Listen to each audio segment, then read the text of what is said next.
Ladies, gentlemen, and fellow Bears, welcome to the 2018 opening Convocation event. We're glad to have you here with us today as we kick off another great school year. 2 housekeeping items. Please turn off or silence your cell phone or other noisemakers that could disrupt today's event. Also, please check the school song section of your program. If you have a bear logo rather than a paw, congratulations, you've won a homecoming t-shirt. After the event, bring your program to the homecoming tent outside and choose your size. And now, sit back and enjoy the show, Future in Focus.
Thank you, Drumline.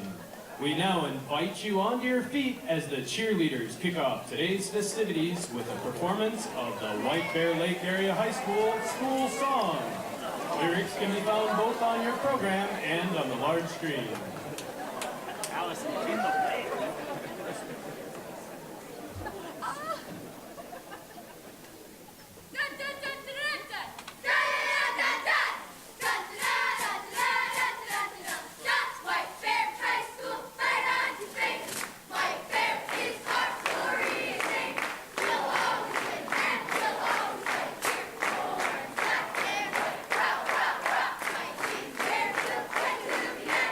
All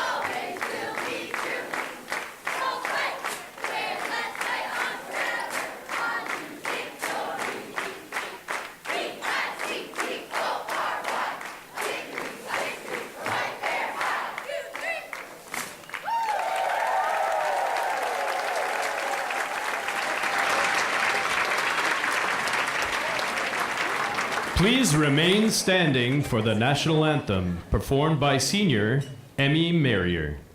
Oh, say, can you see by the dawn's early light what so proudly we hailed at the twilight's last gleaming, whose broad stripes and bright stars through the perilous fight o'er the ramparts we watched were so gallantly streaming, and the rockets' red glare, the bombs bursting in air, gave proof through the night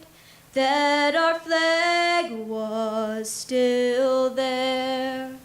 Oh, say does that star-spangled banner yet wave o'er the land of the free and the home of the brave?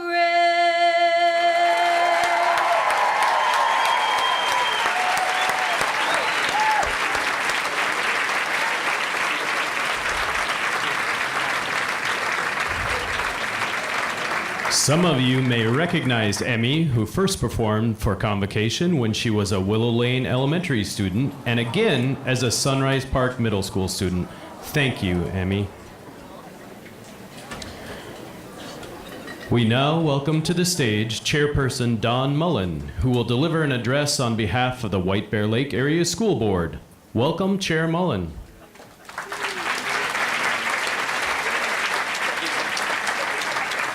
Good morning. How's everybody doing? Yeah, a lot of black and orange in the audience. That's good to see.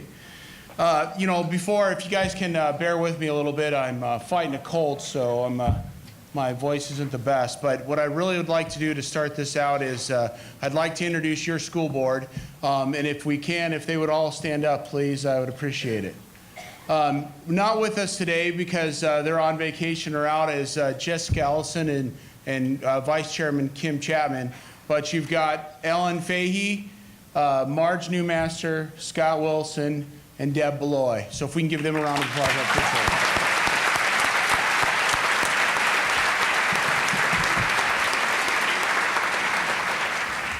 it. Like I said, my name is Don Mullen. I'm the chair this year. I'm fortunate enough to be in that position, and I have 3 wonderful children. Our oldest daughter, I got to say "our" because Kelly gets mad at me if I forget her, because she was the most important part of that. But our oldest daughter graduated in 2009, so Stephanie is on enjoying life as an adult. Where's South Campus at? South Campus in the house? I apologize now. Sydney will be heading there next year.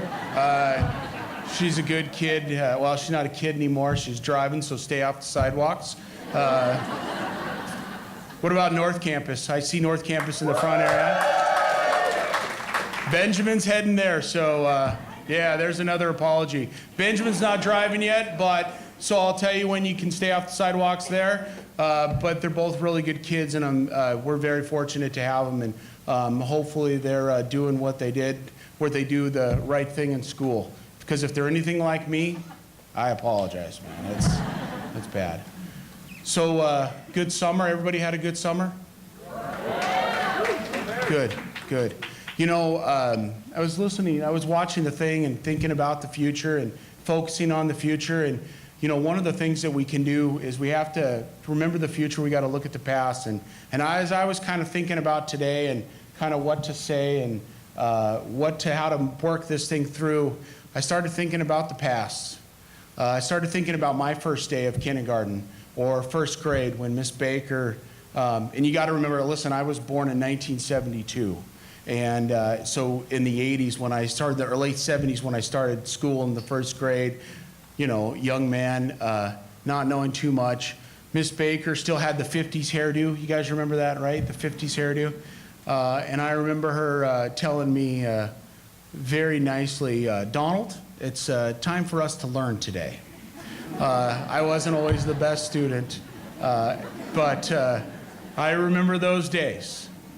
So, you know, and then into the future, and then I remember the other teacher that really made a difference in me is in 10th grade, I had an English teacher named Miss Watkins that explained to me that I thought I was going to go off and do something great, you know, build castles or whatever I imagine that was. She explained to me that I still need to learn to read and write and need to learn proper grammar. I don't know that she got all those points across, but she did a really good job and they've influenced me. But my point is that, you know what, everything that you guys do, everything that you affect every one of our students, you affect our community.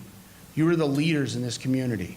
I could still name every teacher I had from first grade all the way through sixth grade, and most of my counselors at that time they called it junior high school, and high school. They've affected my life. I still remember them. I was thinking about their faces as I was up this morning, imagining what they would be saying to me right now. That's you, and that's into the future for our students and how they perceive what the work that you guys all do.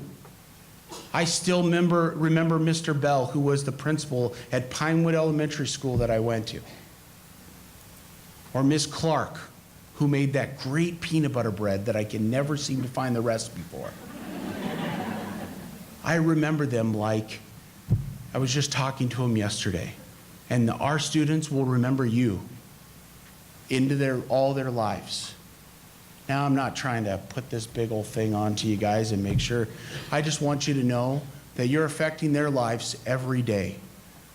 And from the bottom of my heart, I thank you for that. I thank you for the work that you do. You've chosen a great career. So, on behalf of the whole school board, I want to thank you all. Welcome I'm looking forward to a great year. If I can do anything for you, let any of us know. And as we like to say here, go Bears. Thank you.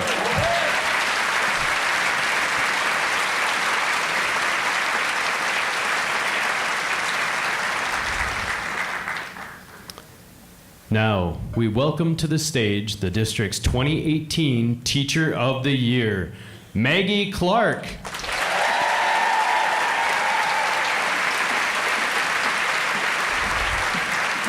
Maggie is a 5th grade teacher at Onika Elementary and a proud White Bear grad. Go Bears! Good morning. It is an incredible honor to be here with all of you today. I have loved school since kindergarten. And since I can remember, I have been told by every adult in my life that I was going to be a teacher. Perhaps because I knew they were right, or because I was the oldest of 3 girls and a very typical firstborn. I believe this to be true. Yet, I never understood why this was true, other than I loved school. As the story goes, actually, my first day of school, my mom had my grandma come watch my sisters so she could follow the bus to Hugo Elementary School to see me get there safely, and well, I was her firstborn, leaving the nest. I must have seen her out the bus window, though, hiding in the bushes, trying not to be seen. And as soon as I set foot on that curb, though, I turned, waved, and yelled, "Hi, Mom." She was caught. Whereas my middle sister, though, on the other hand, she burst into tears on our front step on the first day, fearful of not being able to finish the foot-long hot dog that was on the school lunch menu.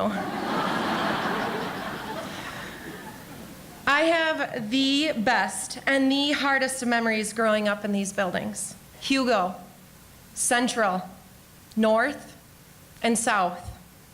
Journeying through life lessons, exploring passions, and navigating Mom's house, Dad's house, friendships, love, loss, academic and athletic accomplishment, and disappointment at times too. Not until I attended college, though, did I truly understand the value or beauty of learning. It happened in a moment, English class, sophomore year. A college professor shared a short story with us titled The Astronomer's Wife that challenged me to reflect upon my own life, identity, and voice. A mirror into who I was, a window into who I might become into my future. This learning experience was life-changing. After graduation, I began working at the University of Wisconsin-River Falls. I had the opportunity to share how my college experience shaped and redesigned my life as I coordinated registration and orientation experiences for all undergraduates and their families. This career was incredibly rewarding for me, but yet I would secretly take personal days from my job to sub. I wondered about teaching and what everyone else seemed to know about me. Was I meant to teach? I had to know the answer to this question, and so, to best explore this career path, I accepted a long-term substitute position in the district. Within weeks, a student's father unexpectedly and tragically died on a family vacation. A few weeks after that, I went to school one morning as a long-term sub, knowing that at noon their teacher would be undergoing brain surgery, and my students, her students, our students, would be looking to me for faith and comfort in that their favorite, most beloved teacher was going to be okay. By the end of the school year, I discovered in these broken moments, surrounded by an incredible White Bear community, students and families, this career, this brilliance, this field, this love and light work is what I have been created to be a part of. I share this story with you today because my personal experiences are the greatest contributing factor to my successes as a teacher. These experiences have shaped my views and continue to influence my teaching style. Being the first in my family to graduate from college fully helps me understand the power and importance of education. As a child, everything about school, I learned at school. Teachers, specialists, principals, nutritional services staff, bus drivers, support staff, custodians, administration, all educators, all teachers, all impacting my personal growth and learning. Teachers exposed me to a different world filled with windows and mirrors. Teachers provided me with the support and encouragement to be a lifelong learner. Teachers challenged me to dream bigger. Teachers vicariously ignited a passion in me. Each of you in this room, from my past and present, inspire me to believe that I can make this community more beautiful. Today, we are working on the hardest edges of love. We have to find a way forward because should we not, our society will remain unchanged. We will remain unchanged.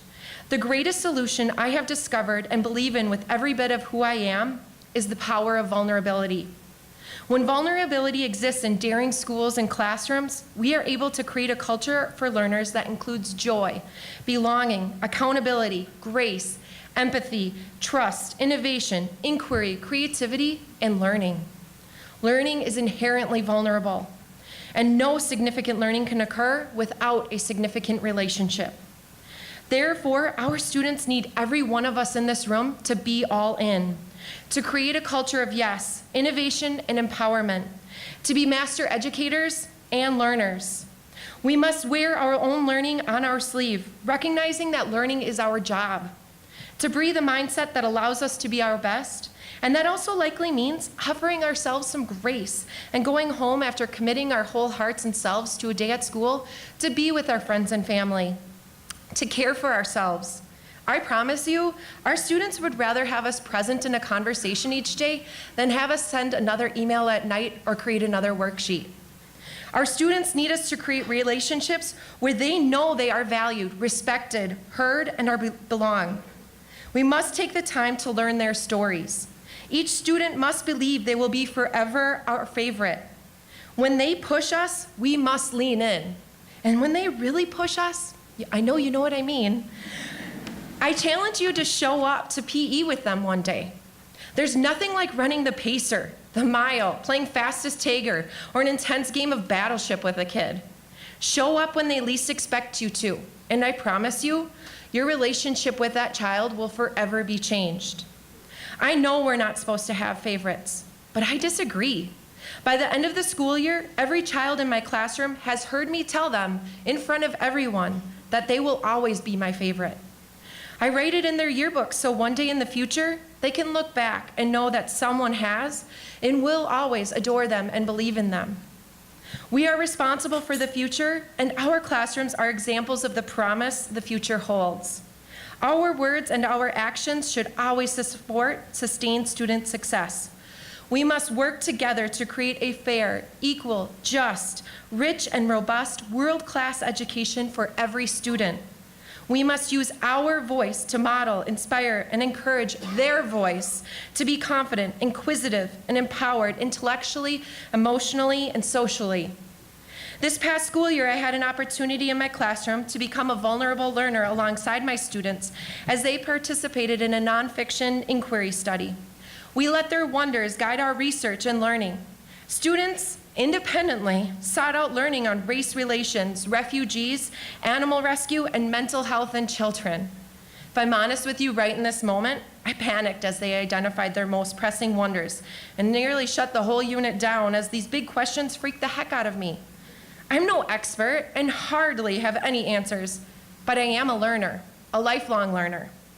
I knew that if I didn't allow my students to inquire about these topics in a safe environment and told them we don't talk about these things because they're hard, I would lose. They would lose. Our community and future would lose.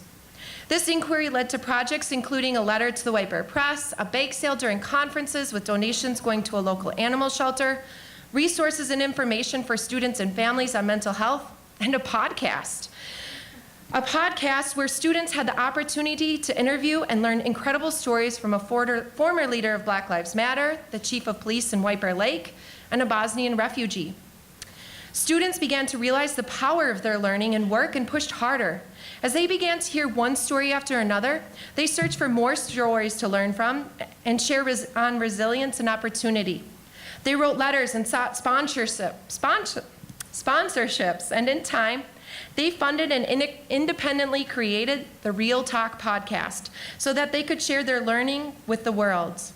They created a space for conversations on grit and creativity with a cancer patient, Green Bay Packers player, Minnesota Timberwolves and United soccer players, White Bear varsity baseball coach, local authors, actors from the Children's Theater Company, a U.S. Paralympics-led hockey player, an executive chef, a living organ donor, a firefighter, a video game music engineer, and a mother-baby nurse.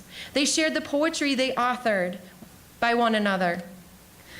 Look, we can pretend our kids are not ready to think critically about our world, or we can help them learn how to learn about the world around them so that they can understand more than their own perspective. Our kids are ready to learn about the world because what I've learned is that with their whole hearts, they believe they're a part of it and can change it. I can't help but wonder where we might end up in the future if we continue to teach these skills today.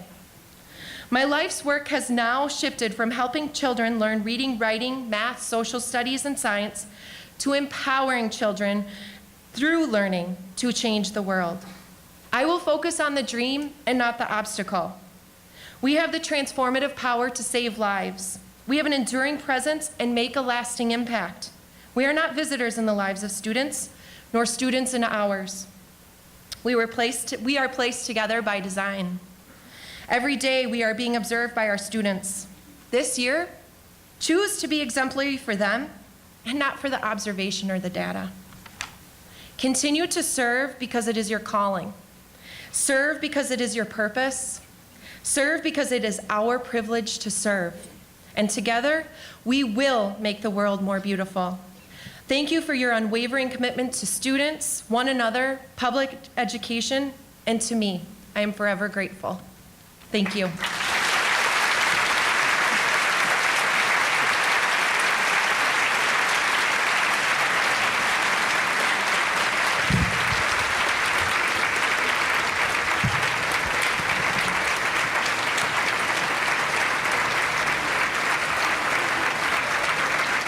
Thank you for sharing your story and for challenging us, Maggie. We next welcome to the stage our superintendent, Dr. Wayne Kazmierczak.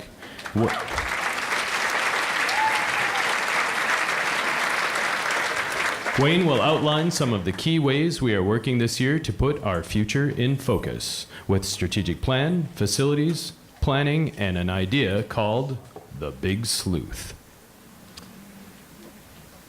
Welcome, everyone. Wow, that's Tough act to follow, Maggie. Nice job. Again, Don as well. Great messages. We should have placed you at the end of the program, though. So as Don and Maggie talked about, as we look to our future, it's important to look to the past. And we'll start with that. As we prepare to begin our new school year, I'd like to reflect a moment way back. I'd like to take you way back to the beginning of this building, well, not this particular section of the building, but District Center, Old White Bear Lake High School. We're beginning our 100th year in Old White Bear High School. It's been serving our community that long. And I'd like to welcome a special guest this morning, Mr. David Garenbeck. Would you please stand?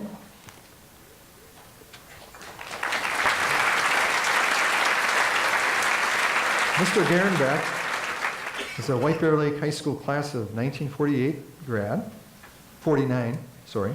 And I confirmed that with you too the other day, 1949, sorry about that. And Mr. Garenbeck is writing a book commemorating this building, and it'll be complete sometime later this year or in early 2019. So we'll look for that when it's complete, and we look forward to you wrapping that up. Welcome, Mr. Garenbeck.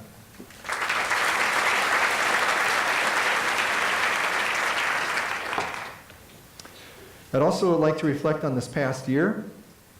Last year at this time, we were in the beginning stages of our strategic plan development, and we were heading into election season. We asked our community to continue to support our schools by renewing our existing operating levy, which equates to approximately $15 million in annual revenue for us. Our voters supported this renewal request by a 4-to-1 margin, as 80% of voters supported the measure. This is one of the highest passage rates that we have seen in recent years in Minnesota and shows a tremendous level of community support. So thank you to our community.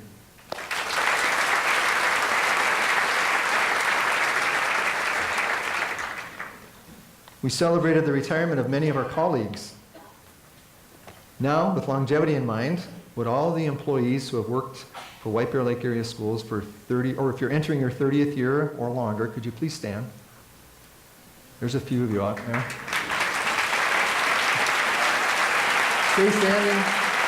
Stay standing, please. Okay, stay standing. Okay, if you have been here, if you're beginning your 35th year or longer, please stay standing. Is anyone still standing? Is anyone? Oh, Kathy. Thank you, Kathy. Now we'll go up another 5. Anybody 40 years or more? We sometimes do have that. Anyone? No? Okay. Okay, now, for those of you who are in your first year with the district, please stand. Welcome. You're joining a great organization. Welcome. And imagine in 2058, some of you might still be here. And if I'm still here, I will ask you to stand at Convocation. As I reflect on the last year, I think about how our country's youth continues to be impacted by violence at schools. In the aftermath of the Stoneman Douglas tragedy, our students engaged with local leaders to make a difference. Students organized a march, and many walked to City Hall, where Mayor Joe Emerson, City Administrator Ellen Heinecker, and Councilmember Dan Jones welcomed them and engaged in a meaningful dialogue. Student leaders met with district leaders in very productive conversations. Last spring and summer, we made improvements to entries at some of our buildings. So for example, if you visit the ALC and if you visit South Campus during the school day, you'll see that we've made some changes. There'll be more changes to come, and we'll get into that here soon. Our state legislature has been called upon to increase funding for schools to help address facilities needs and other areas covered under Safe Schools funding, such as student mental health supports. They got partway there. A $25 million appropriation for school safety for facilities projects was done, and White Bear Lake will be submitting several applications this week for this state funding. In fact, every school has a grant application in, ranging from $10,000 to $50,000 for various projects at your site. So we're pursuing that funding, but I suspect statewide demand for that funding will far exceed the amount of resources. So as you engage with our elected officials, please make school safety a top priority. Over the summer, we hired a safety and emergency supervisor, Kevin Klecker. Kevin, I asked to sit up front just to stand and wave. Mr. Klecker.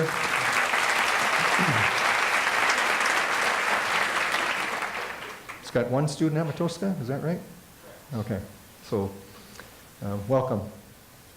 All right, so safety and emergency supervisor, Mr. Klecker, he's here to work throughout the district on safety initiatives.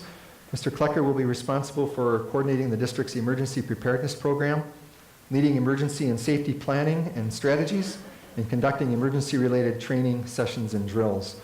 This position will also play a crucial role as we work to build on our already excellent relationships with first responders and local law enforcement agencies. So, welcome, Kevin. Efforts are also being made to provide additional tools to students. Beginning this fall, all middle school and high school students will have access to a new electronic form, the Student Wellbeing Tip Line, to report concerns regarding a student's well-being, including mental health. Excuse me, mental health, chemical use, social isolation, bullying, and harassment. While students may also continue to report concerns in person to any caring adult, we anticipate this additional avenue to report concerns will help students feel even more safe in reaching out. Of course, who could forget the never-ending winter of 2017-18?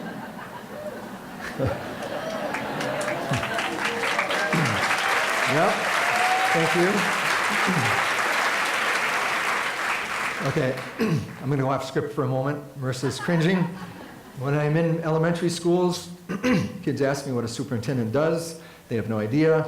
Some days I don't know. But if I tell them that I'm the person who gets to call school off when we have bad weather, they get it and they're very appreciative. Funny thing is, the same reaction happens with staff when we talk about it. So 3 snow days were called, including one in mid-April. Coincidentally, we had at least 2 people out running the Boston Marathon that day, my wife Claire and Mark Tyson.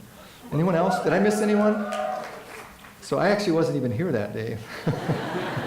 But, so I don't know if somebody pulled the wool over my eyes or what, but we canceled. So don't count on any snow days this year. I'm not going on any trips. And the weather's going to be beautiful. And finally, I just couldn't resist, perhaps the top highlight of my year. Here I am with my son's basketball team, 4th grade rec league boys basketball champions.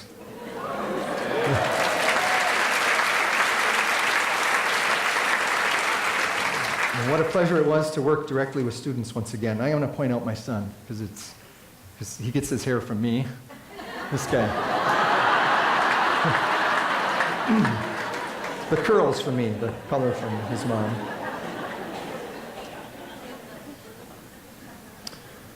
Right, the state of the district is strong. Let me give you some reasons why I can make that statement so affirmatively. I'm going to highlight a couple of things from each site. And as I do that, I will ask you to stand if you work in that building. So here we go. Let's honor some of the amazing things that are happening in our schools. So Central Middle School. I think we need our lights up probably for this. Central Middle School, would you just please stand? And okay. Central Middle School. We doubled our Avid sections from 3 to 6 at Central. And our enrollment in 6th grade Avid went from 52 to 98 students. Tremendous impact. Also, increased overall attendance by 8%, and that took a collective effort of many. So thank you for your efforts, Central.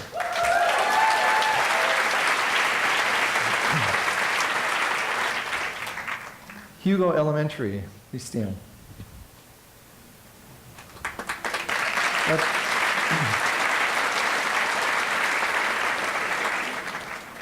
At Hugo, overall student attendance increased by over 8%, which equates to just over 206 fewer student absences during the school year.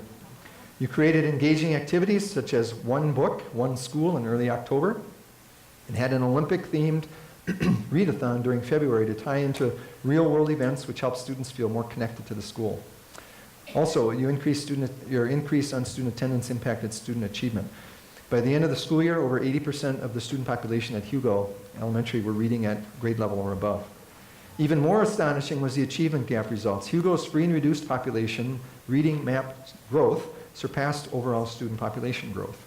So nice job.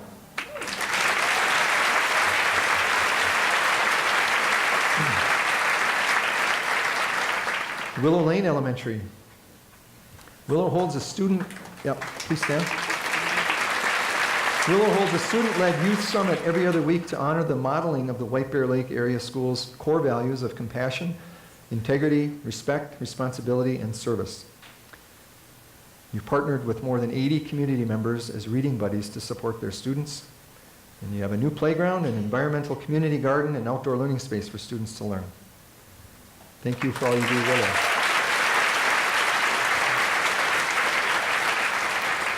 Lake Ayres Elementary. Please raise your hand.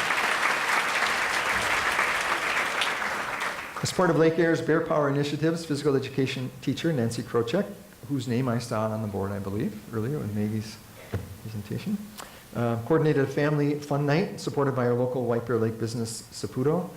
Through an Action for Healthy Kids grant in Saputo, $3,000 was awarded to Lake Ayres to host this event.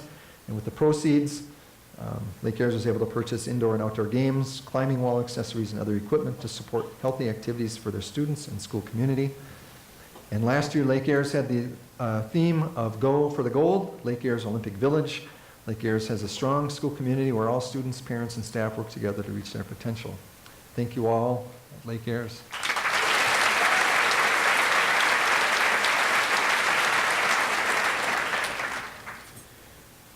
Matoska International Elementary School, please stand. Thanks for being here. Over 200 Matoska students participated in 3 different musicals in partnership with Lakeshore Players. The spring musical, The Road to Icagawan, was an original musical written by the students and Lakeshore Players staff. The Matoska Action Team in kindergarten classes partnered with the Sandwich Man to make sandwiches for the homeless in the Twin Cities metro area. The kindergarten benchmark is to count to 100, but in this project they made and counted more than 2,000 sandwiches. Matoska has partnered with H2O for Life since 2011. Last spring, the students and community members carried water from Matoska to White Bear Lake and raised over $6,000. These funds were used to build a tanka for a school in rural India. A tanka is a rainwater harvesting structure designed to provide drinkable water. It now holds 20,000 liters of clean water for that school and community. Thank you.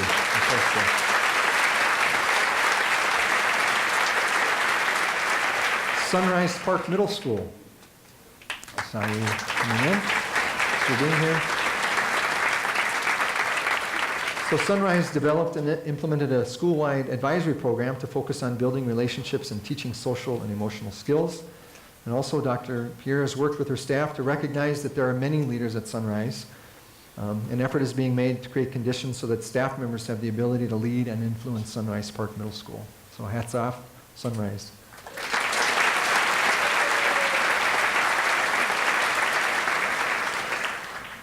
Okay, the Area Learning Center.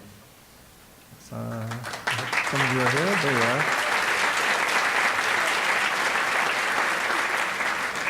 You implemented a perfect attendance rewards program. Students who maintain perfect attendance each week are invited to partake in a coffee/cocoa bar. I hear it's wonderful. I will try to get there and partake. And also, pay attention to this one. There's a tricky word in this. I have to look this up.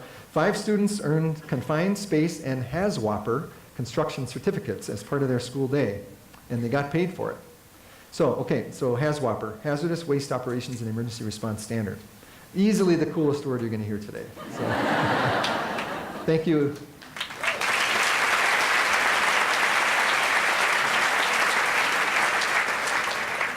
Otter Lake Elementary. Staff members modeled and supported students in being a bear every day and everywhere, being respectful, responsible, and ready to learn. We developed with passion and vision a why for STEM learning so that students will be critical thinkers, creative problem solvers, and confident risk takers in school and beyond. Ask questions and seek answers through discovery and be open to new ideas. Communicate effectively and work collaboratively with others. Engage in purposeful connections to the world around them. And develop compassion for others and a sense of responsibility for our world. So thank you, Otter Lake.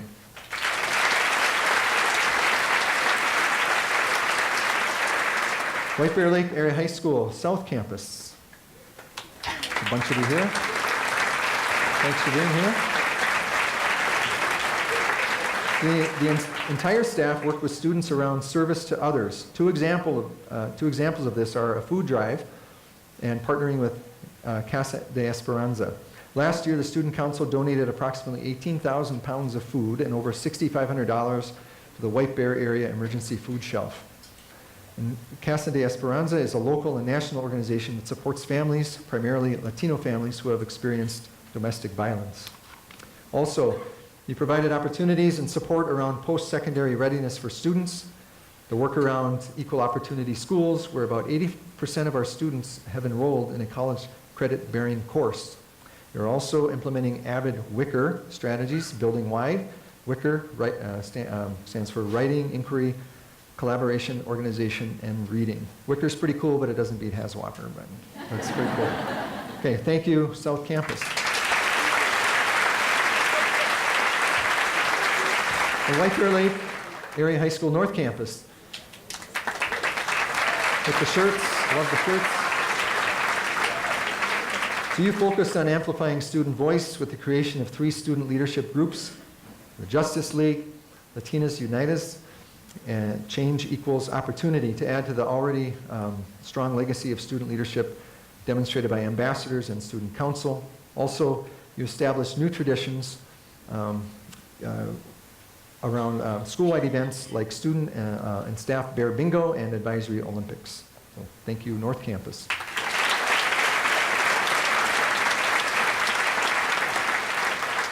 Normandy Park Early Childhood Center.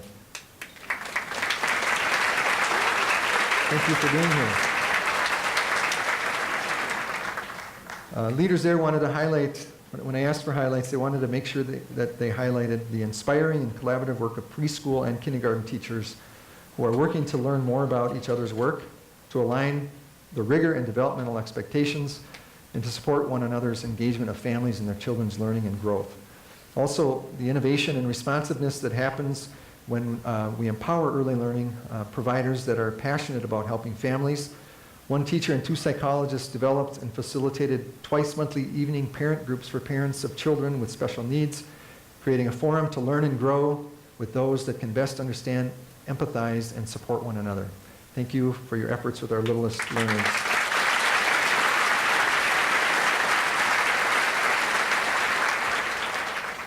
Now, District Center, this is kind of a hodgepodge of different groups, so bear with me. Finance. Any of the finance folks here, they're busy probably making sure we all get paid, right? So our entire finance office turned over. In fact, Tim Wald, who took over when I left my position, is actually the longest tenured member of the finance department. White Bear Lake received Excellence in Financial Reporting Awards from the Association of School Business Officials and the Government Finance Officers Association, the highest forms of recognition given in the area of governmental accounting and financial reporting, and we've achieved that mark for 18 consecutive years. Thank you, Finance Department.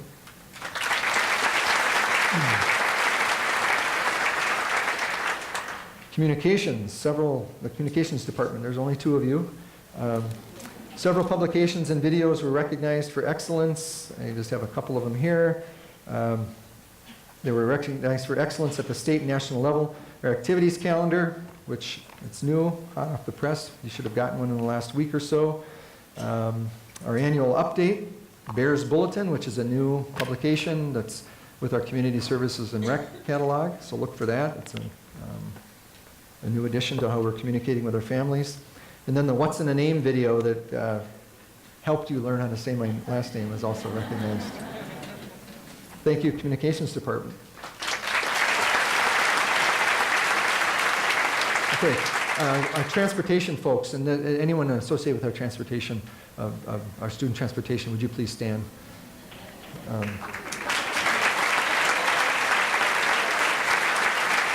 So last year, our drivers tallied, this blew me away, 1.7 million miles of transporting our students to and from school.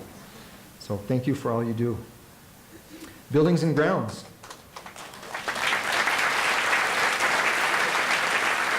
Our custodians are responsible for cleaning over 1.7 million square feet each day.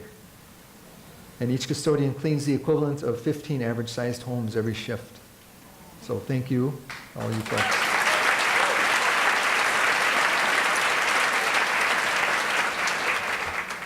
All right, food service. Last year, we served over 230,000 breakfasts district-wide and nearly 900,000 lunches district-wide. And if you combine, and then in the summer, we served, well, many of you had a relaxing summer. Some folks in our food service department did not. They served over 21,000 meals this summer.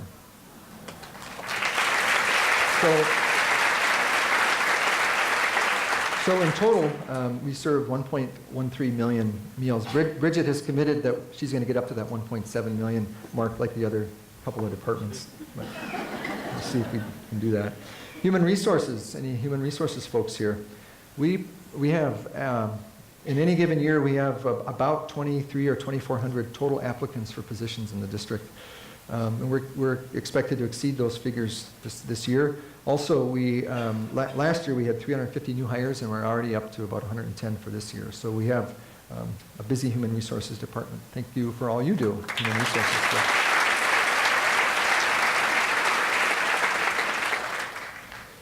All right, teaching and learning department. Please stand, those of you who are representing that department.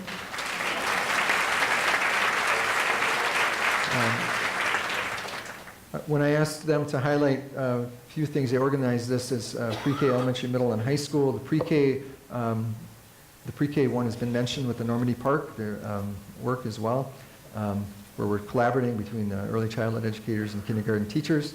Elementary, this week, elementary teachers and staff will be engaging with students and families at Welcome Back conferences to build strong relationships to ensure a successful start to the school year. This is the third year of our Welcome Back conferences, so thank you, teachers, for doing that. Middle school, last year we invested time to deepen our collective understanding of our middle school design. This year, the new strategic plan will guide our collaborative work to strengthen our middle school programming and accelerate student learning through critical years of student development. And at the high school staff are setting the stage for student success in college and career readiness. Research shows that students that take one college-level course are more likely to succeed in their post-secondary endeavors. And here again, I mentioned earlier, approximately 80% of our students take at least one of those courses. So thank you, Teaching and Learning Department, for your leadership.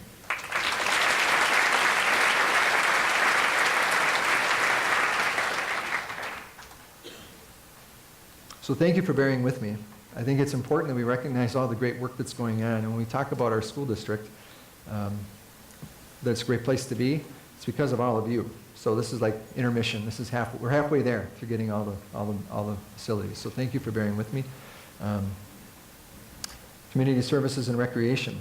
Anybody associated with community services and rec, please stand. Some of these figures are astonishing.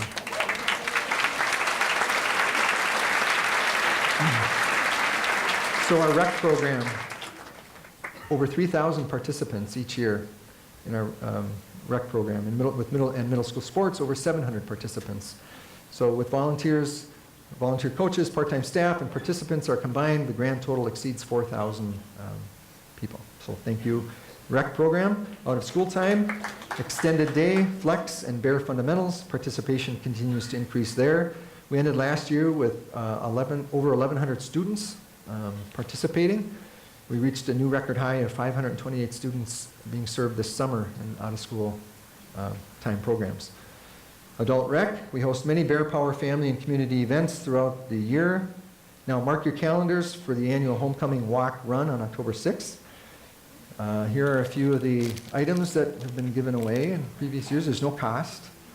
So sign up, and I think this year, is it a blanket, John? Is it going to be a blanket? Thumbs up on that. So mark your calendars. There's no cost to do it, and it's a great community event. All right, thank you. And then youth enrichment and development. Participation in youth enrichment programs continues to grow, including ACT Prep and Driver's Ed. And as the involvement continues to increase, we're always looking for tutors and club advisors, and that is a shameless plug. from the Community Services Department. If you are looking to get involved in more ways, they're looking for adults to help out. Our senior program, Creating Dementia-Friendly Communities program, was brought into the district. And also, there was a program, a community conversation around the book, A Good Time for the Truth. And looking ahead, mark your calendars. The first of these first event is November 14th. They're rolling out The Many Faces of White Bear Lake, a series honoring the legacy of White Bear Lake. So thank you.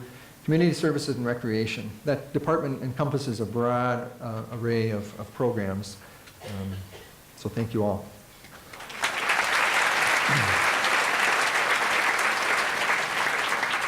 And our school board, please stand. I won't call you by name as Don already did that, but you unanimously approved our new strategic plan. We tackled a challenging issue that went throughout last school year with critical thinking skills and humility, and you took part in many hours of training to continue to improve as individual board members and as a team. They truly are committed to the success of our school district. Thank you, board members.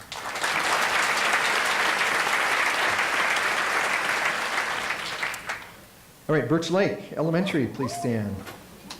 Birch Lake Elementary's ongoing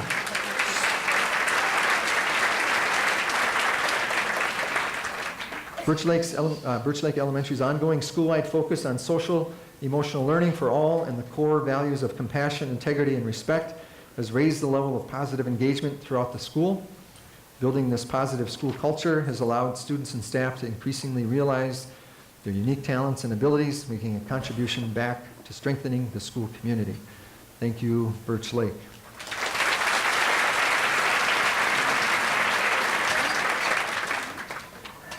All right, Onika Elementary. Thank you for being here. So to build school community, the classroom teachers did a wonder read aloud. Second grade teachers read We're All Wonders. Third and fourth grade teachers read Wonder. And fifth grade teachers read Augie and Me. They worked in partnership with Imagine Theater in White Bear Township to do a private screening. Over 500 students and family members showed up for the movie.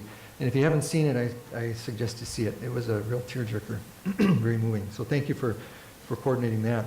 They celebrated I Love to Read Month with a school-wide book club, reading Save Me a Seat by Sarah Weeks and Gita Varadarajan. Reading a book together brought the added joy of building and expanding a sense of community among students, parents, teachers, and staff. And they celebrated monthly perfect attendance with over 200 students and their family members at monthly attendance luncheons. So thank you for that effort.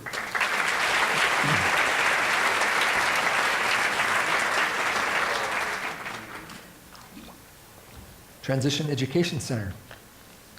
We have 4 outstanding programs. Tech, Transition Plus, TAP, Aware, and Project Search. The Transition Education Center began a partnership with Gillette Specialty Healthcare in St. Paul. The partnership, called Project Search, works to prepare young people with cognitive and intellectual disabilities for success in integrated and competitive employment settings. Upon completion of the first year, 6 Transition Education Center students graduated from Project Search and have gained employment or are actively working to gain employment. For the 2018-19 school year, 8 students have been accepted into the Project Search program. The AWARE program, which supports students in grades 6 through 12, has a focus on service learning. The AWARE program collaborated with Second Harvest Heartland, Lincoln Elementary Reading Buddies, Pillows for Patients at Gillette Hospital, sleeping mats for the homeless through the Dorothy Day Center, wood chopping with Tamarack Nature Center, and survival bracelets for soldiers through the city of Hugo. Transition Education Center staff offered 5 new courses to students, and the work-based learning program started a micro business called Bear Express Delivery Service, where students received and fulfilled lunch orders for district center and tech staff. Thank you for all your efforts.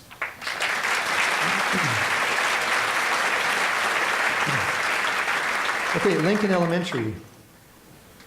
Lincoln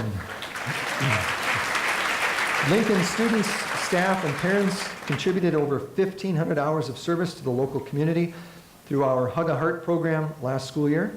And during last year's readathon, Lincoln students read over 200,000 minutes in less than 20 days. Thank you, Lincoln staff, for all you do. In Vadnais Heights Elementary,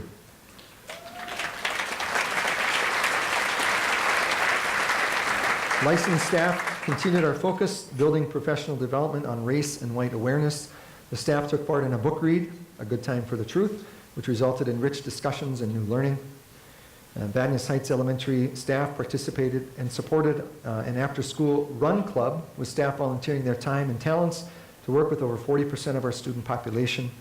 At the conclusion of Run Club, 100% of students and staff participated in the Rainbow Run during the first snowfall of the school year. Thank you, Vadnais Heights Elementary staff.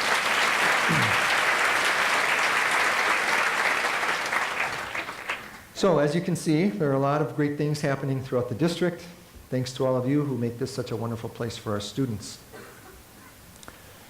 All right, last year at this time, we started a strategic planning process with a team of 30 people, which included community members, staff members, and students. This process culminated with a new strategic plan. So, we now have a strategic direction. We will become an even stronger school district because of this collective effort. And as we move forward with our strategic direction, the strategic plan will be a main component of our work. So please turn to the screen to learn about our plan and our hopes for the future.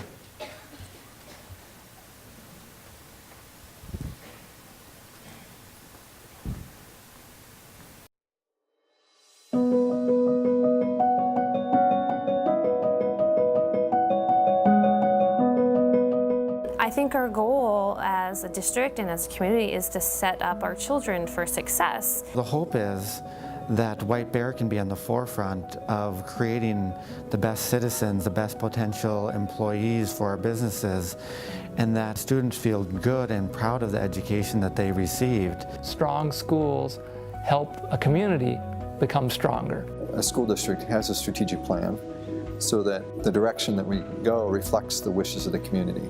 By having a group of people with very different backgrounds, we could talk about what would be a way to improve and strengthen the school district's future plans. I'm super excited for the future of White Bear Lake Schools for our students and our teachers and our administrators, because it's really going to look, I think, a lot different because of this plan. We need to make sure that we're helping all of our students envision their future and then give them what they need to get there. It's going to be super exciting because we're going to be empowering our students with the choice of their education, and they're going to be the ones who design their education and figure out what fits best for them and what learning styles work best for them. The strategic planning process allowed conversations to occur already about facilities more broadly with various stakeholders. The community is growing. We have to look at our facilities keeping up with that. We also are in a position where we have some questions about our existing facilities and whether or not they're best meeting the needs of our students. When they're in an environment that they like and is aesthetically pleasing for them, they want to learn. And I think when we provide that sort of environments for all of our students, that's going to help them engage further with their learning. Listening to the points and seeing the things that everyone has brought up, I think will make a clear kind of path of what the community kind of wants. To parent is the primary driving force of education and the most influential part in that education process. We believe that engagement with our communities is incredibly important. Our community believes engagement with the school district is incredibly important. We should see a change in how comfortable the families are to show up, ask questions. Without engaging, the community, you would have no idea, like, if you're missing a demographic, if you're missing certain families, it's very important to make sure that communication within the communities is huge. That's what I'm most excited about, is seeing some of these students' views become a reality. There are so many people who came in and put countless hours of work towards creating this plan for students to make sure that our students are getting the greatest possible experience within White Bear schools. We all need to be advocates for the kids in our schools and in our neighborhoods, and I felt like this was just a huge opportunity to really get in there and help make an impact on what's coming. The strategic plan is bigger than any one individual. It's bigger than any one of us. It's going to take everybody in the organization to carry it out, and that excites me. I think people will feel rejuvenated and will feel like they really truly have a say in where we go as a school district in the future. All the great opportunities that are going to be there for my children as they go through this, and for them to have their goals and their dreams and their aspirations be more a part of their educational process moving forward. And I think it's great and so exciting from a parent perspective. I'm so excited for, even those kindergartners who are just starting next year. They really have so much ahead of them. And I'm super, super excited for the future of White Bear Schools and all that it's going to offer its students and to all learners of all ages.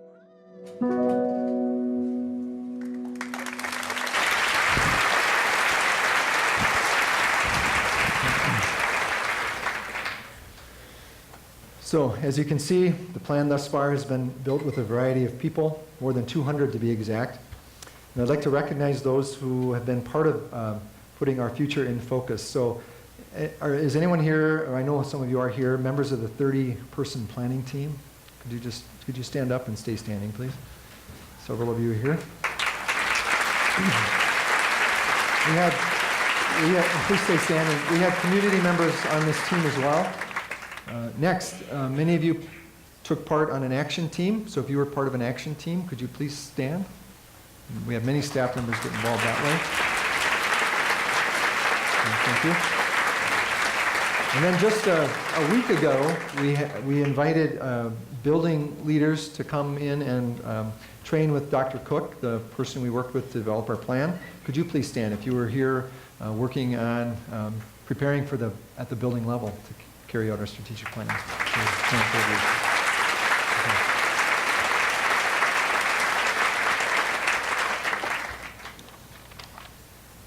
All right, I'm going to we'll move things along here a little bit, but I wanted to, we're going to cover the 4 main components of the strategic plan. So just, again, bear with me. I'm going to ask you for this first slide, are we on beliefs? Are we on beliefs?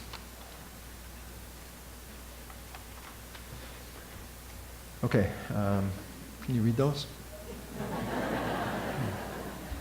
Okay, you can't read those. There we go, that's better.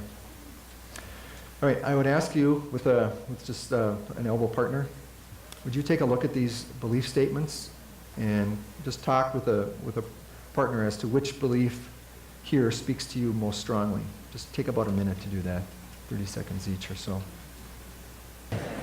Our mission, we developed a new mission statement as part of our, all right, I'm gonna read this to you. The mission of the White Bear Lake Area School District, the community at the forefront of educational excellence, honoring our legacy and courageously building the future, is to ensure each student realizes their unique talents and abilities and makes meaningful contributions with local and global impact through a vital system distinguished by students who design and create their own future, diversity of people and ideas, safe, nurturing, and inspiring environments, exceptional staff and families committed to student success, and abundant and engaged community partners. Now, this mission statement is aspirational. This is what we aspire to be. And I'd like you to just maybe take 10 or 15 seconds and reflect. Where do you see yourself living out this mission in your role? We won't do a share, but just reflect on your own and think about where you fit within this mission statement.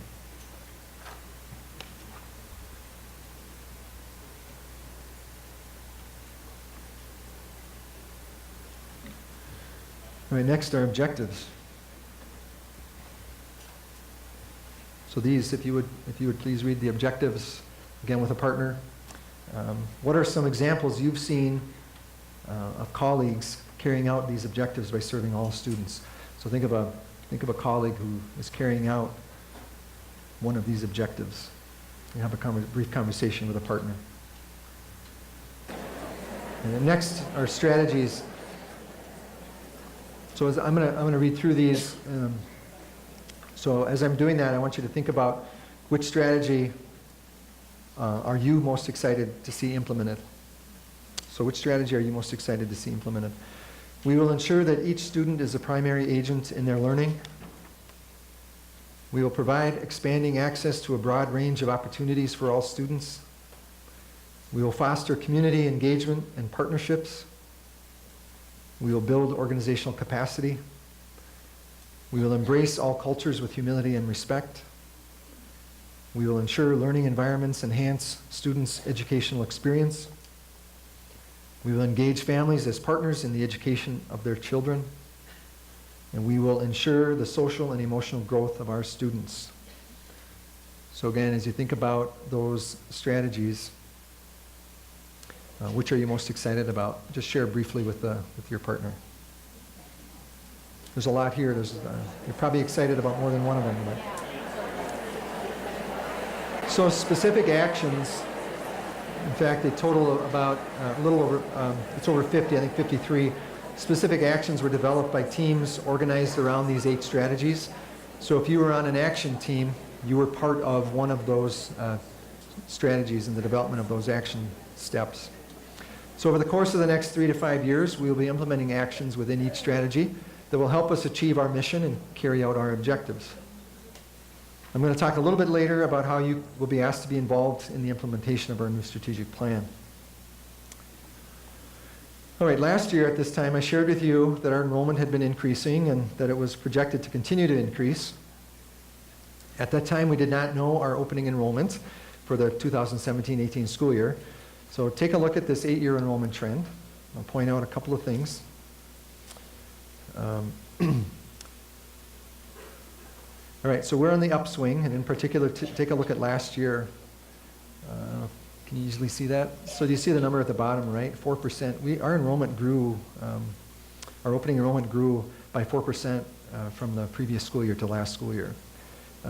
We did not anticipate that it would grow this much. We had been estimating that it would be more like a 2 or 2.5% increase. So we'll see what Tuesday brings. I suspect. Well, I'm not even going to guess. So I used to do the enrollment estimate, so I'm the one who got that one wrong. So that wasn't. So that's a good thing. It's a good thing that we're growing like we are. Also, last year at Convocation, I shared with you that our 5-year enrollment projection was that we would be between 8,600 and 9,000 students. And last year was the first year of that 5-year period. And we were within that range last year. This year, we're anticipating that here's a prognostication, we will open up with over 8,700 students is what we're projecting. So it's an exciting time here as we continue to grow. So also, I shared with you a year ago that our 10-year enrollment projection had us potentially reaching 9,500 students in a decade. We knew, however, that this would prove to be low because that figure did not account for all of the potential growth in housing. So we worked with another firm to help us refresh our projections. So I'll try to explain this one. Let's see. We want to look at the green line. So that line depicts that if 50% of the ag land in our district gets developed into housing, our K-12 enrollment could be 10,400 students in a decade. The next line up from that, is that purple? The purple line, 75%. If 75% of our ag land gets developed, our enrollment would be at 10,800. And if 100% of our ag land gets developed, we'd be up over 11,000 students. So these figures do not take into account for what might happen with open enrollment. We're currently a net loser to the open enrollment program in Minnesota, and we seem to be maybe turning that around, and we certainly will turn it around over the course of the next decade. So that will also be a factor. Enrollment projections under these different scenarios are depicted here for our northern elementary schools. A little bit hard to read, but the takeaway is we simply do not have enough classrooms to accommodate the number of students that we will have within just a handful of years in the northern part of the district. The numbers are too small to read, but you get the idea. Next, at the high school level, we need to ask ourselves what kind of a high school we want. Should we continue with our current split campus model, or should we move to a comprehensive 9 through 12 high school? And with an enrollment projection of up to 3,500 students in grades 9 through 12 in a decade, is it time to consider yet another alternative? As a reminder, growth is not confined to the northern part of the district, as we learned last year. Does anyone remember which elementary school had the largest percentage growth last year? Lake Ayres. So one of our southernmost elementary schools increased by 13% last year. So our facilities needs go beyond those created by increasing enrollment. Programmatic changes over the years have caused stress on our buildings. For example, all-day kindergarten was added a few years ago, taking available classroom space. Safety and security best practices have evolved, and we have long-standing issues that we have not been able to address. I wasn't going to do this, but I know, Lincoln, you need a gym. Nobody needs to be convinced of that. We know. So you can stop telling me that. Every time I'm in your building. And our new strategic plan will impact our facilities. As we all know, kids don't learn in the same way. Flexible learning means that we need flexible learning spaces. We intend to develop a comprehensive facilities plan that will address as many of these issues as possible. And at this time, I'd like to invite Mr. Tim Wald, Assistant Superintendent for Finance and Operations, to speak about the upcoming facilities planning process. Welcome, Mr. Wald.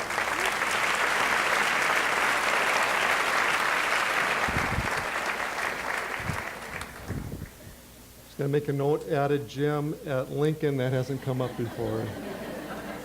First, how cool is it to be speaking with a fog machine behind you? That's the best.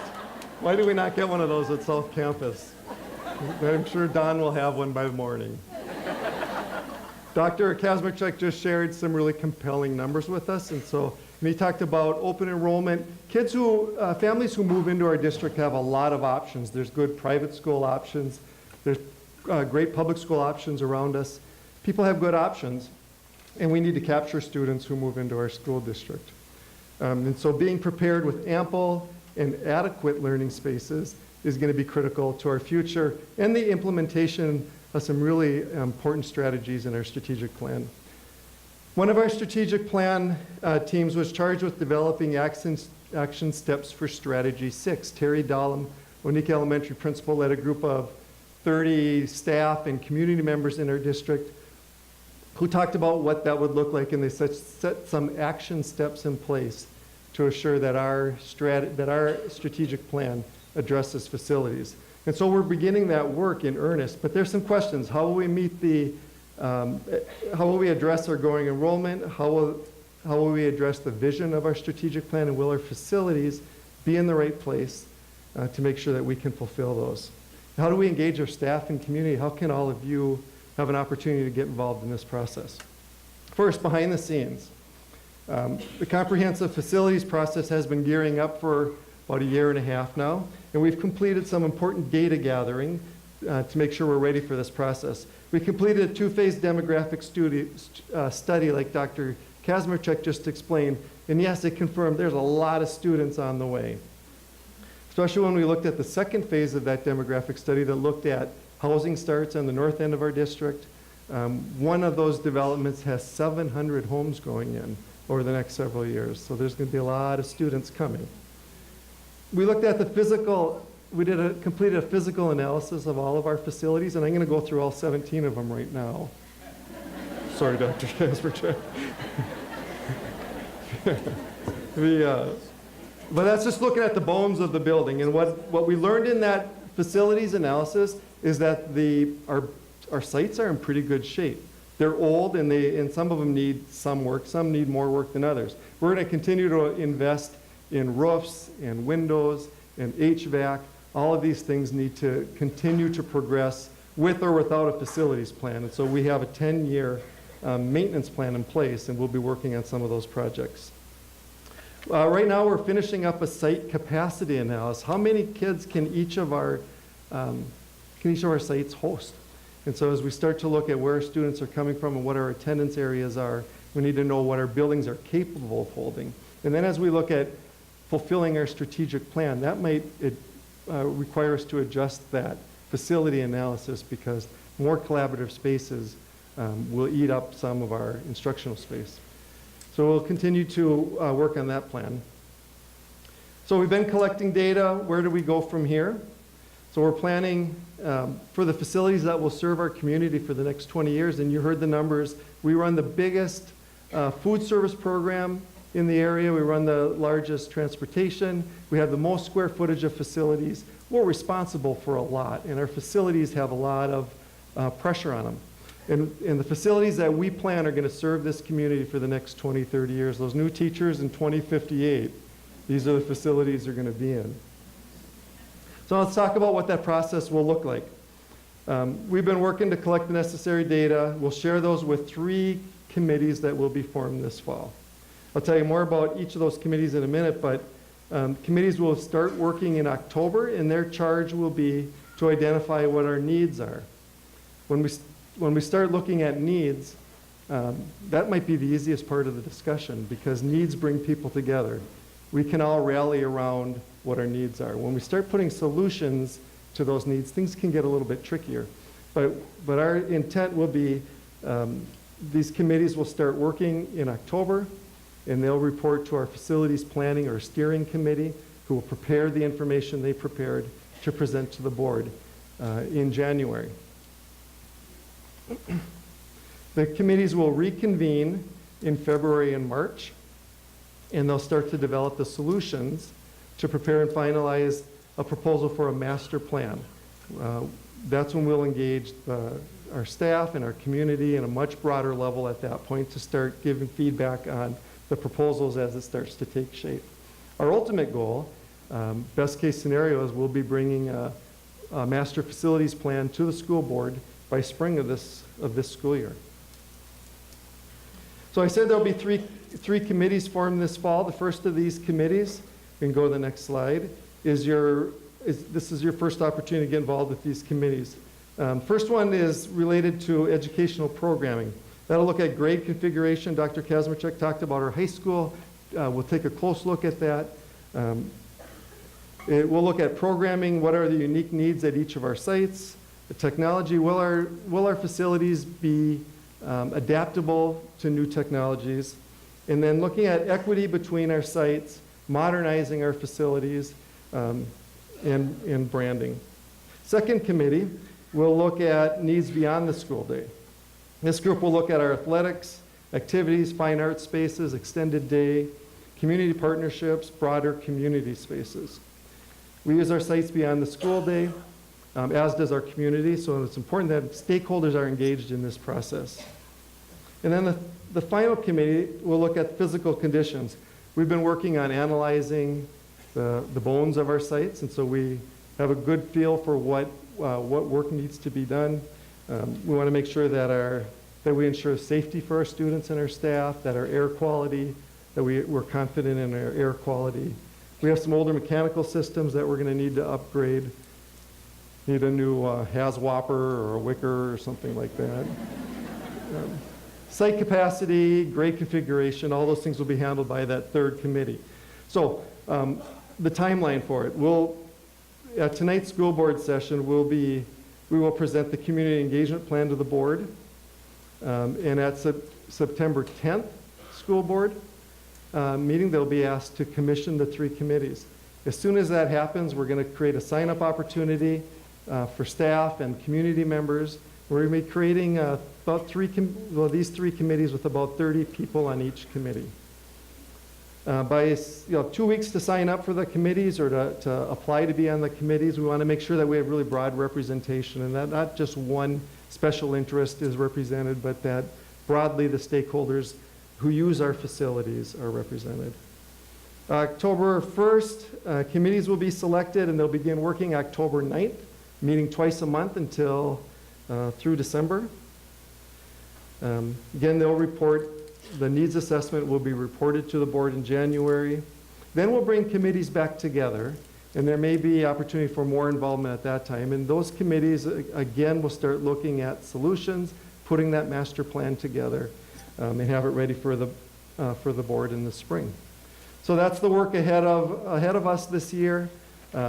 It's a pretty exciting time. I think a lot of you and a lot of us have been wishing for an opportunity to address our facilities for a long time. So if you have questions specifically at any time, feel free to give me a call, but we look forward to your involvement in the process. Thank you. All right, thank you, Tim. As Tim said, it truly is an exciting time to be in White Bear Lake area schools. And we'll be providing regular updates to the school board and the school community as we begin this planning process. All right, so earlier I mentioned the strategic planning process and how it took shape with the involvement of over 200 community and staff members. And that is an excellent level of involvement. Many of you here were involved. So we've created a new strategic context for our organization, and we have an opportunity to combine our new plan with 2 additional approaches for further involvement. So the first is the development of site-level plans, and the second is an ideas competition. So first, the strategic planning process will be replicated at each site. This is a very different approach from what you've experienced in the past. Your building administrator and 1 or 2 other people from each building worked earlier this month to learn how to conduct a planning process at the site level. You have the opportunity at your school to define your future within our district's new strategic context. Please get involved. You can impact our students in ways you likely have not impacted them before. The second way in which you can be involved moving forward is to take part in an ideas competition named the Big Sleuth. You received this postcard in the mail this summer, and you probably wondered what it was all about. Some of you might not have even followed the directions to go to a website and check out a little bit more about the Big Sleuth. So a sleuth is a detective. It's also a group of bears. So we are attempting to engage employees through an integrated approach to problem solving. We want an adaptable organization, adaptable in a strategic way. We all have an ownership stake in our school district, and we must solve problems in authentic ways. There are so many great ideas here in this room. We need to have a way to bring those ideas forward. So I'd like to call upon several of my innovative colleagues, starting with Mark Garrison, Director of Technology and Innovation, to describe the Big Sleuth.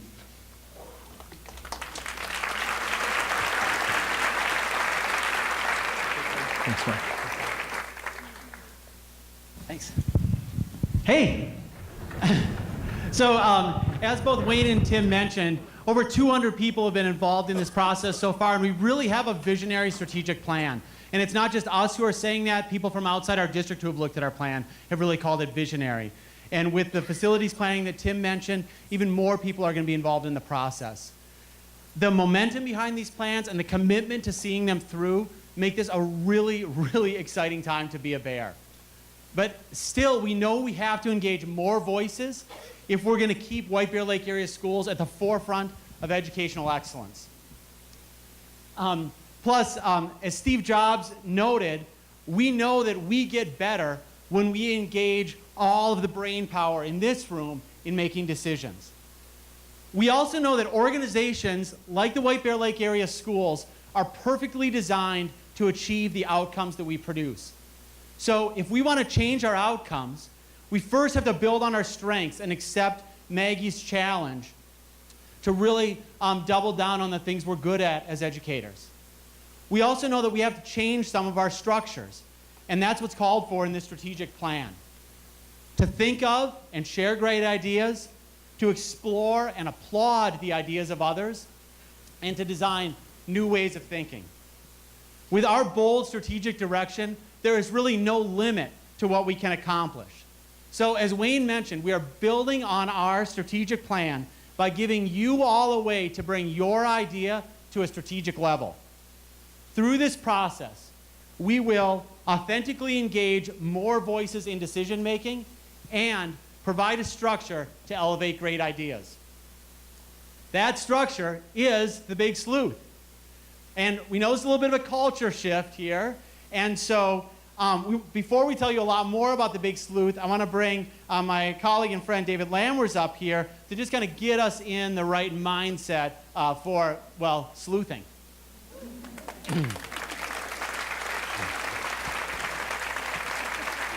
That was the stand up, not clap louder hands. So stand up. We've been sitting for a long time.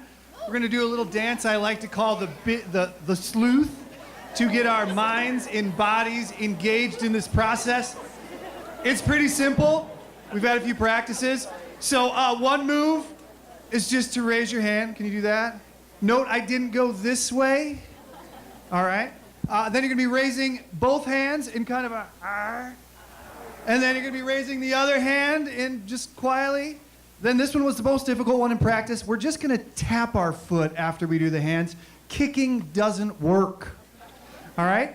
So I'm going to count you down. We'll start slow, and then we're going to speed up. You're only going to be up about a minute, so here we go. 5, 4, 3, 2, 1. 5, 4, 3, 2, 1. 5, 4, 3, 2, 1. You guys are good. 5, 4, 3, 2, 1. A little bit faster now. 4, 3, 2, 1. 4, 3, 2, 1. 4, 3, 2, 1. 4, 3, 2, 1. 3, 2, 1. 3, 2, 1. 3, 2, 1. 3, 2, 1. 2, 1. 2, 1. 2, 1. 2, 1. 1. 1. Yeah. That's the first time I've done that. That is the first time I've done that. So the Big Sleuth is about, oh, you guys can sit. You were awesome. The Big Sleuth is about leveraging collective expertise. It's about sharing our ideas. Who better to influence the direction of this organization than the experts that are out there working every day? That's one of those things, though, that's kind of easier said than done, right? There's a reason that people don't share out their ideas in front of crowds. And generally, that is the fear of being judged. We need to be an organization that volunteers our expertise, and the reason we do that is because we're celebrated for that expertise. And the Big Sleuth is about that. So I think the only way we're really going to get there is if we start practicing. So why don't we start practicing right now? Right now. So I'm going to need 5 volunteers from the crowd to come up, share their ideas, and be overwhelmingly celebrated. And as a person standing on the stage, I can tell you it's a super great feeling. My hand is shaking because it always does. All right? Tara, can you help me? 5 people. Anyone. Well, they're rustling up volunteers. I'll just, I'll let them bring them up. Let me just draw this back to the Big Sleuth a little bit. Just as that first volunteer who comes up makes it easier for the next person to volunteer and the next person to volunteer, you guys sharing your ideas with other people will help someone else think of a great idea, which will help someone else think of a great idea before things finally get to the idea champion that's going to carry that across the stage. So let's give these people a huge White Bear round of applause, please.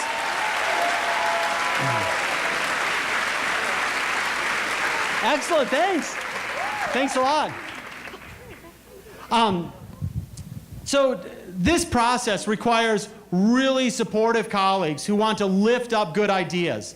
And so please welcome, in addition to these folks who will introduce themselves in a minute, Ange Nelson, who's going to help all of us practice the important ethics of celebration and deferring judgment.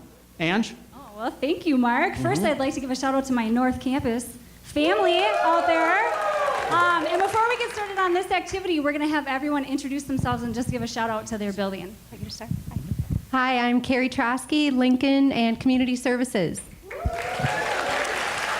Tim Schockenmeyer, Central Middle School. Karen Hogan, Central Middle School.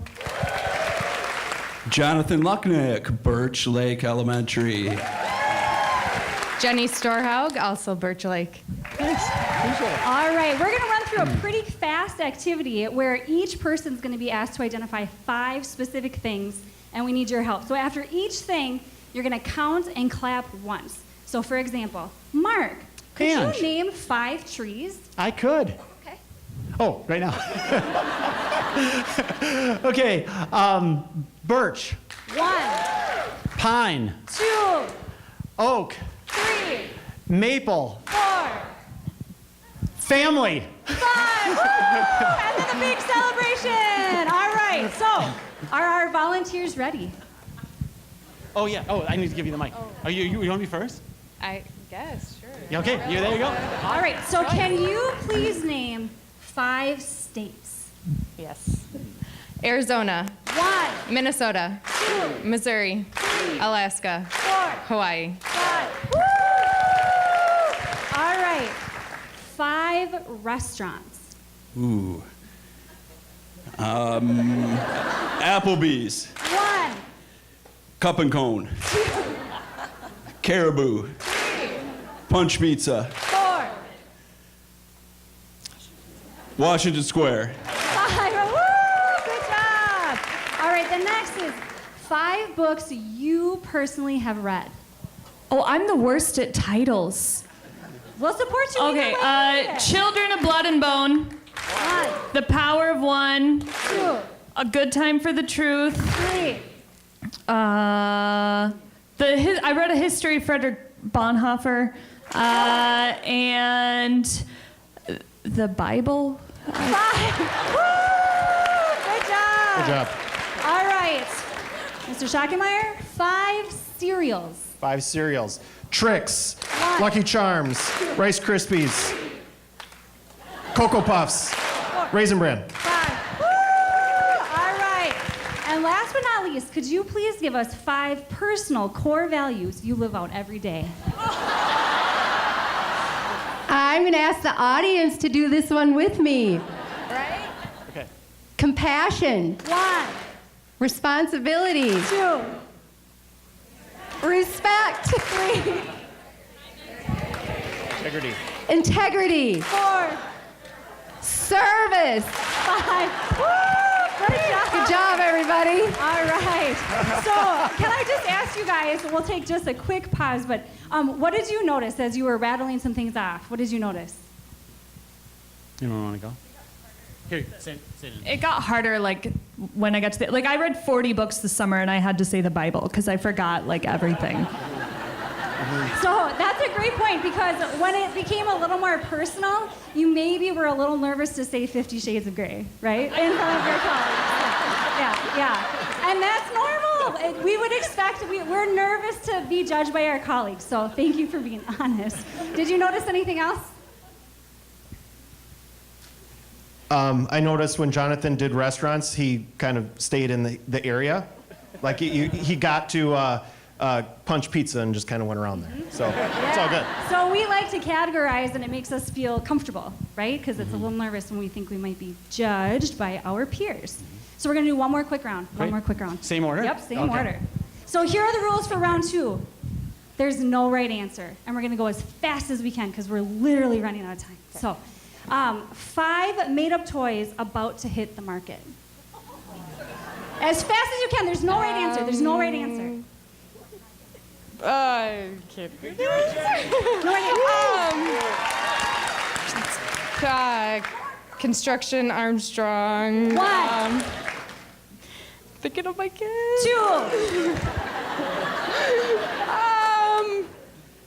I don't know. 3. Edible balloons. 4. And backwards bike. 5. Woo! Backwards bike. All right. 5 new restaurants that are just about to open. Munch and Crunch. Salad Fields. 2. Appetizers all day. 3. All your entrees. 4. Smothered in things. 5. I would eat there. All right. 5 new rock songs not yet released. My ears are bleeding. 1. 6th graders during lunch. 2. Those shoes are strange. 3. I love you. 4. Teacher life. 5. All right. Woo! All right. 5 brand new desserts from an up-and-coming chef. Your waist will be smaller. It tastes like dog food.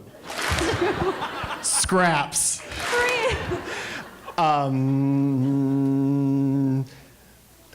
You can eat it during a teacher's lunch. 4. Smothered in things. All right. And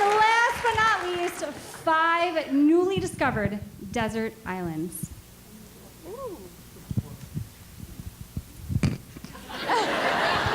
Smothered in things, of course.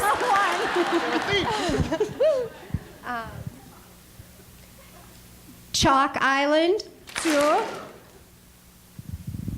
Bear Island. 3.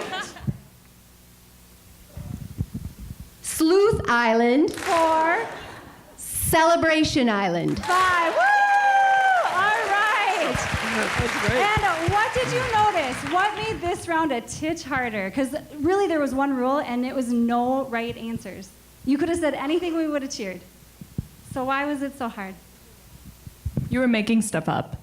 Yeah. You were inventing ideas. Yeah. You were coming up with brand new ideas, right? Brand new ideas. What else did you notice? Just the idea, like revealing something of yourself, although it's kind of made up nonsense. It's what's on your mind. So somehow you are thinking about what do I want to present for myself. So. Right. And I'm telling you, that was not even planted. Yeah. I didn't tell him to say that, but that's a good answer. That's like the vulnerability that Maggie was talking about earlier right there. So, I mean, truly, it is a little tougher when you're putting yourself out there and you're worried about maybe impressing someone, or in this case, maybe trying to be funny or trying to think of something super creative. But really, when you said an answer, it maybe made you think of the next answer, made you think of the next answer. And really, that's kind of what this Big Sleuth is going to be all about. Putting out an idea that might give someone else an idea that will help really impact our system. So let's give them one last round of applause. Thanks, you guys can sit down. Thanks a lot. All right, so what I'd like you to do is just think in your head for a second. Have you ever thought of an idea and you shared it in the staff lounge or maybe in the parking lot, but you didn't bring it forward for whatever reason? And just raise your hand. If you ever had an idea and you're like, man, we should do that. Why didn't they think of that? Don't worry, we're not going to ask you to come up and do 5 things right now, so you can raise your hand. It's okay. I promise. All right, so that is a lot of ideas. Yeah. That is a lot of ideas. So Mark is going to talk really for 1 hot minute about what this Big Sleuth is all about and how you can get those ideas into a system. Thanks, Ange. Let's give one more round of applause to everyone who came up here. So now that you've thought about your idea and we've practiced celebrating ideas while deferring judgment, I want to give you some specifics about the Big Sleuth. As I mentioned earlier, the kind of why behind this, like why we're doing this, is to engage more voices in decision making and to elevate great ideas. Here is how we are going to pull that off. So starting today, we want you to really not just think about, but share those great ideas that you have about how to improve the White Bear Lake area schools. Then in October, a team of us will visit buildings and departments to give you more specifics about the Big Sleuth so you know exactly how to be involved. But once that happens, you'll have a chance to submit your idea into the Big Sleuth website. Once the ideas are in, all of us will get a chance to join the fun, whether we submit an idea or not. Because we can look at the ideas of other people, we can comment on them, we can even actually join up with ideas that are really compelling to us. And if nothing else, we can really learn a lot from the thinking of our colleagues. So that's October. In early November, everybody here will get a chance to vote on the ideas that resonate most with them. Once that voting closes, the top 6 ideas will advance to workshop. We'll pick those ideas from the top 3 small ideas, the top 2 middle ideas, and the 1 big idea that gets the most votes. All of those will advance to workshop. Everyone who submitted a plan, every idea champion, will be contacted so you know which ideas are moving forward. Then in January, we'll bring those idea champions in to a workshop phase designed around design thinking. And we'll begin with those 6 champions with empathy, really thinking about who are we designing for. Then we will iterate on those ideas and using what's called a lean prototyping model, which is basically like a low-cost way to get an idea out there, we will test these ideas before the end of this school year. These ideas will become part of our strategic direction. Honestly, we cannot wait to collaborate with you. Because hey, 6 ideas might not change the world, but then again, maybe they will. And we need idea champions like you to help us figure that out, so that every student can realize their unique potential and make meaningful contributions with a local and global impact. To wrap this up, what you've heard today is that we have a bold vision, a common strategic direction, an optimistic belief in our students, in our community, and in every single person in this room. I'm so excited to hear your ideas and to engage with you again in October when the Big Sleuth officially launches. Until then, here's a short and hopefully lighthearted video to tell you a little bit more about the Big Sleuth.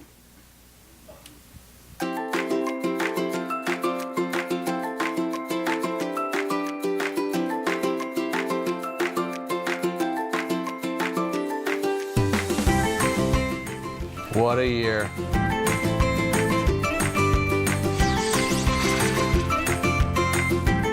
Nice shirt. Is that your stomach? Yeah, I could use an ice cream cone too. Wait, do bears even eat ice cream cones? Wait a minute. Convocation with ice cream!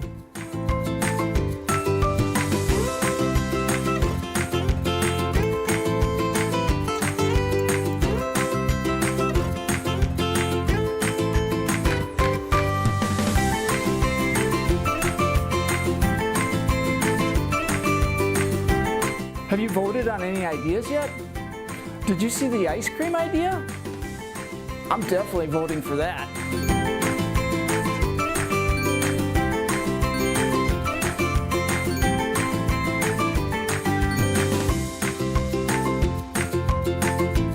I'm so glad I ran into you. Your idea is advancing.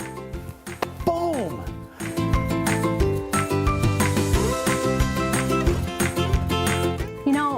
When you think about ice cream, though, that requires a lot of human power, and there's a lot of mess involved. What about ice cream sandwiches? So I'm worried about folks with food sensitivities, gluten, dairy, peanuts. I don't know. Maybe Freezy Pops? Oh, I love that. It totally fits with our lean prototype model.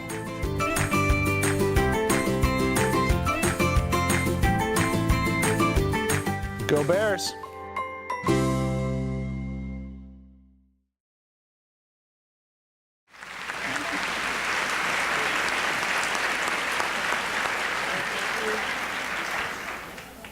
Thank you innovators for coming up and taking us through that.